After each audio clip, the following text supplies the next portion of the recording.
In today's video, I'm going to teach you how to enroll students in Teachable.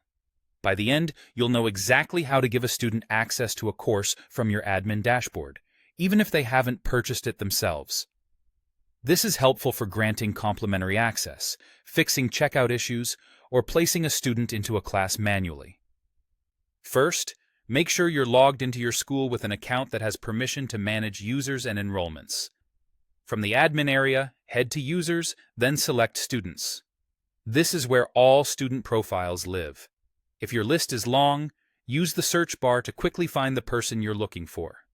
Double-check you've selected the correct student by confirming their details in the profile so you don't accidentally enroll the wrong person. If you don't see them in the list, they may need to be added to your school before you can proceed. Once you're inside the correct student's profile, open the Enrollments tab. This tab gives you an overview of what the student is currently enrolled in, along with any past or expired enrollments. It's a great place to confirm their existing access before you add anything new, especially if the student is moving between cohorts or retaking a course. Next, look for the Enroll in Course area within that tab. You'll see a drop-down menu that lists the available courses. Choose the specific course you want this student to access. Take a moment to select the exact version or title that matches your intention, especially if you have multiple similarly named courses or different editions. Now click Enroll. That's it. Enrollment is applied immediately.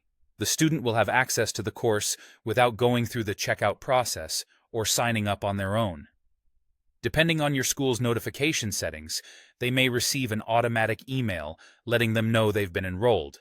If not, it's a good idea to send them a quick message with instructions on how to log in and where to find the course inside their student dashboard.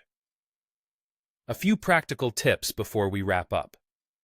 Manual enrollments bypass payment, so use them intentionally and keep a record if you track scholarships or complimentary access. If you run into any issues, like not seeing a course in the drop-down, confirm that your account has the right permissions and that you're working in the correct school. Finally, after enrolling, you can return to the Enrollments tab at any time to verify the student's access. And that's the entire process for enrolling students in Teachable quickly and confidently.